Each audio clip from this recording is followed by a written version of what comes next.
Bonjour, nouvel épisode sur le podcast. C'est l'été et qui dit été dit vacances. Avec Gond, nous avons décidé de prendre des vacances et d'aller sur divers terrains et de vous écrire des cartes postales. Ces cartes postales vont contenir plusieurs informations. La présentation du terrain et de l'assaut, comment se fait l'accueil pour les nouveaux joueurs et les débutants, quel est le type de partie organisée, quelles sont les répliques que l'on considère jouables sur ce terrain et nous terminerons par un retour personnel sur les parties que nous avons faites là-bas.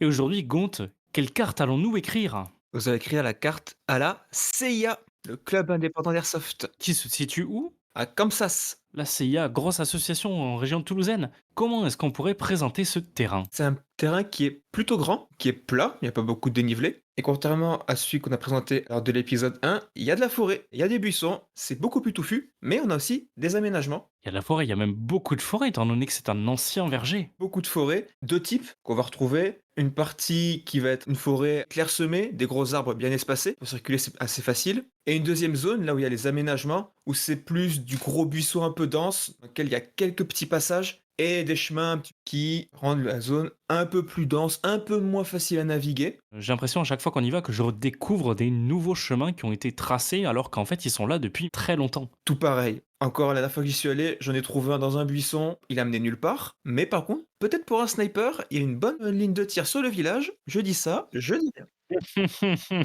Ok, tu pourras me le présenter la prochaine fois qu'on ira ensemble.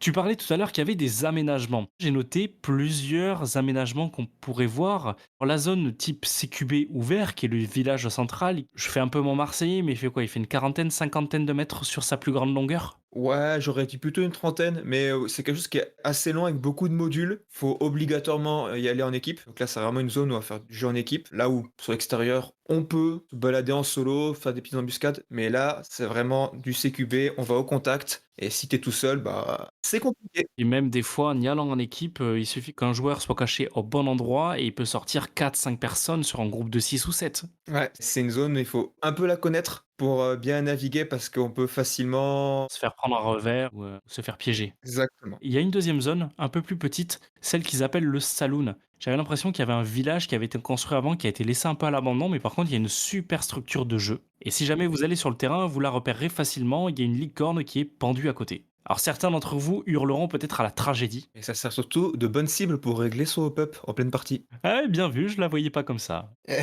Il y a une dernière zone qui a fait son apparition. Est-ce que tu peux la décrire, toi qui l'as pratiquée plus régulièrement? Alors, je l'ai pratiqué qu'une fois. Ouais.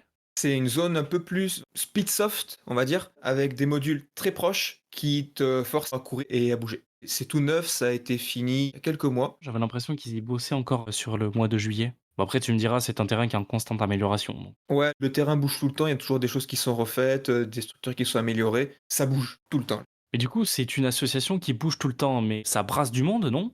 Quel est l'accueil qu'ils réservent à la fois aux nouveaux joueurs sur leur terrain, mais aussi aux débutants? Ça brasse beaucoup, beaucoup, beaucoup de monde. Les parties à la CIA, c'est souvent une soixantaine de personnes. Vu que le terrain est grand, ça passe, on se marche pas dessus. Et pour l'accueil des nouveaux joueurs, comme beaucoup d'associations, on peut avoir des répliques de lock. Donc si vous êtes débutant et que vous n'avez pas d'équipement, vous pouvez venir. Vous aurez votre réplique et des protections. Et si jamais vous vous dites l'airsoft ça me plaît, je veux me lancer dedans, ils ont toujours des bons conseils pour vous donner des bonnes répliques pour débuter, des bons plans. Ils sont très bienveillants pour les nouveaux. Et comme dans beaucoup d'assauts, quand il y a des nouveaux, on les répartit avec des gens qui connaissent pour un peu les guider. Je me rappelle que lors de ma première partie chez eux, avec Archibald, il m'avait dit, bah tiens, on va faire un truc dans ce coin-là, on s'était fait notre petite action tous les deux, et c'était très bien. Pourtant, bah, on n'avait jamais joué ensemble.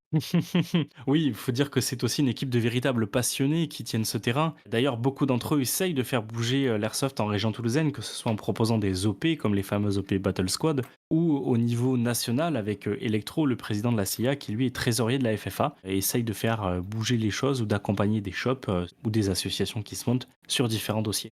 Pour revenir sur l'accueil qui est réalisé sur le terrain, les membres de l'association accueillent tout le monde avec le sourire. Je pense bien entendu à Electro, mais aussi à ces drôles de dames qui sont Arcandi et Margot. Quoi qu'on peut noter que Fred et Jonathan reçoivent aussi les gens avec le sourire. À proximité de l'accueil, il n'y a pas le croissant, mais il y aura toujours un ou deux thermos de café qui vous attendront. Et après, en fin de journée, j'ai toujours Electro ou d'autres personnes qui sont venues nous demander de manière attentionnée, la journée vous a plu, vous vous êtes amusé, et nous demandaient aussi si on avait des choses à partager, des retours à faire sur des modes de jeu qui ont plu ou moins plu quand ils ont bêta-testé certains scénarios. Ouais, effectivement, oui, l'amélioration continue pour, faire un Un petit laïus industriel?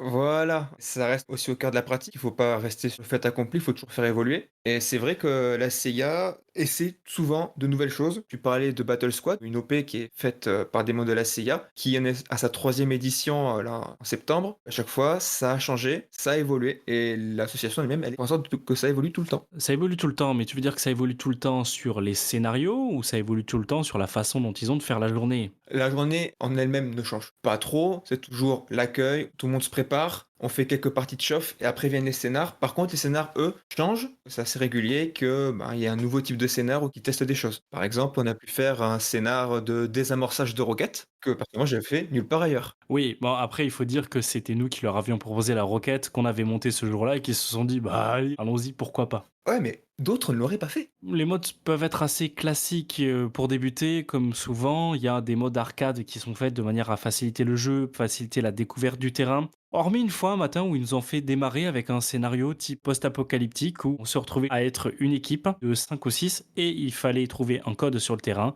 Il y avait la première équipe qui trouvait le code sur le terrain qui pouvait s'extraire. Effectivement. Scénario un peu hardcore mais très très rigolo. Et qui amène à beaucoup de trahisons qui sont très, très drôles. Et il faut dire que la deuxième fois qu'ils l'ont mené, c'est un groupe de rookies qui a failli gagner, qui s'est fait trahir par leurs alliés les plus proches. Oui, on ne citera pas de nom.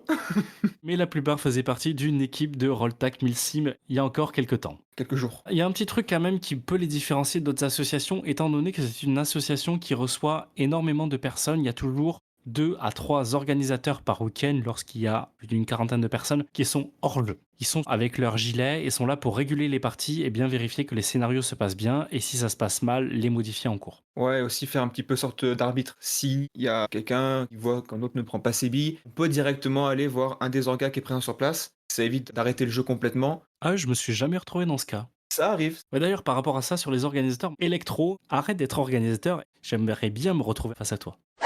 Le terrain est assez grand. Les joueurs de la CIA trouvent qu'il y a quelques difficultés pour les snipers. J'ai débuté ma première partie avec mon sniper chez eux.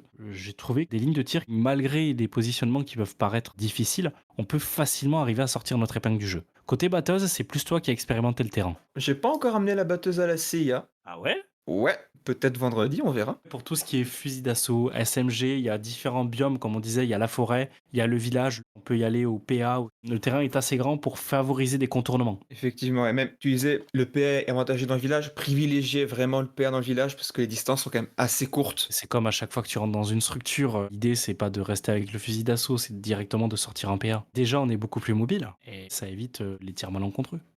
Retour sur les parties faites. En général, toi, comment tu considères ce terrain, les parties, l'ambiance? Et qu'est-ce qui peut donner envie aux gens de passer par cette association? En termes d'ambiance, c'est toujours une très bonne ambiance. C'est toujours très sympathique d'aller là-bas parce que comme à la SAT, on a des connaissances, donc on voit les copains, c'est toujours sympa. Mais quand on est nouveau, c'est un terrain qui peut être bien vu qu'on va pouvoir tester un petit peu tous les types d'environnements et plus facilement trouver notre mode de jeu vu qu'on peut un peu tout tester. Pour ça, il est vraiment bien. Au-delà même de l'accueil et des conseils de l'équipe présente. Je dirais, si vraiment vous avez de la chance ce jour-là, vous trouverez Dame sur le terrain qui a la réputation de faire partie de la CIA, mais de jouer plus à l'extérieur. Si c'est le cas, vous le reconnaîtrez assez facilement. Il est vêtu dans une tenue de Seconde Guerre mondiale. Très très classe, il faut le dire. J'avoue.